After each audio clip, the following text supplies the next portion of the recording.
it. All right, so here we go. Why it matters. We got Kevin Durant. Kevin Durant's been in the news lately, in case you haven't noticed. Kevin Durant obviously requesting a trade out of Brooklyn. Legacy comes into play when I think about this stuff. Now, legacy is kind of a big deal in the NBA, and why it matters. In a sport that bases legacy on iconic players leading, that's the key term there, leading teams to championship lore, one of the best players in the world will not reach that mystique. He's not going to get there. Kevin Durant will never lead a team to an NBA title as a leader of a team. It just won't happen. It matters because he's one of the best players in the world.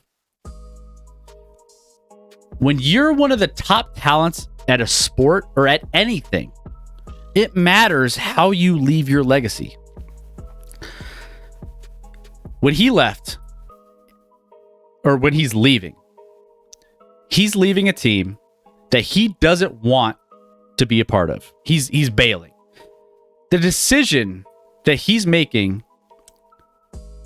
is of one, he's a chaser. He's a follower. When things don't get to go his way, he bails.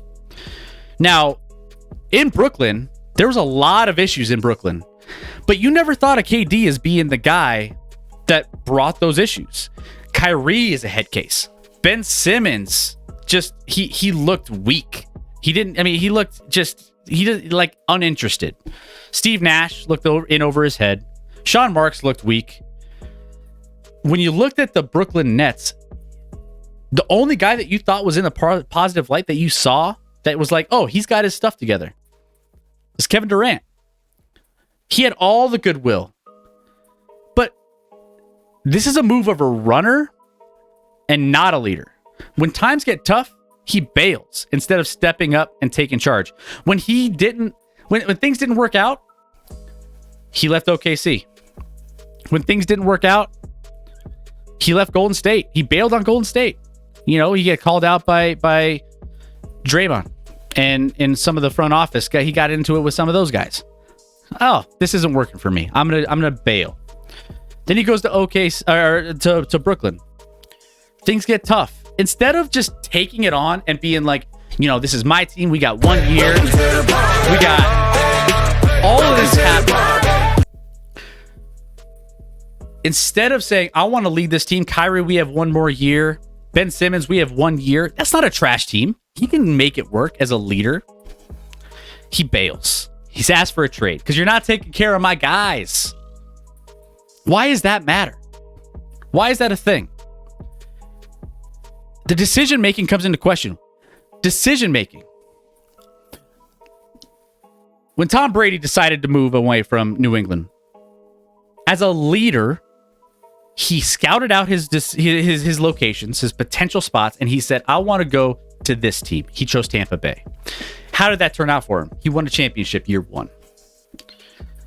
That's recognizing talent. That's recognizing a good leader that knows what to recognize in a team, that knows how to navigate and just eventually make a right decision. This decision comes fully into question. He's getting divorced when he shouldn't have got married in the first place. His first divorce, that's always on the other person, right? That's always on the other person. The second divorce, maybe that's a coincidence. You ran into maybe some bad luck. Maybe it's a little strange, but you found out that maybe it wasn't the right fit. The third divorce, now you're starting to have a common denominator. Now you're starting to be like, wait a minute. Something's going on with this guy. It's not the other people at this point. When you've gone through that many spouses, you shouldn't have even gotten married in the first place. He's a runner. He's not a leader. Instead of running back 1 more year, I mean, he's just trying to find the easy way out. What are his 2 top teams? The 2 top seeds in the East and the West, Miami and Phoenix. Are you kidding me? Of all the teams, that's who you pick? Remember when he picked Golden State after winning a record number of games the previous season? it's starting to be hard to defend KD at this point. And he's the best player in the world. That's why this matters. He's one of the best players in the world. And he won't get the recognition in the grand scheme of things. That's what separates him from the Jordans, the LeBrons, the Currys, the Magics, and the Birds. That's it. That's where it's at. So when you think about KD, just think about where you picture him in the grand scheme of his legacy in the NBA, because all of this isn't helping his cause. It's tarnishing it. And realistically, that's where we're at with this, and that's why it matters.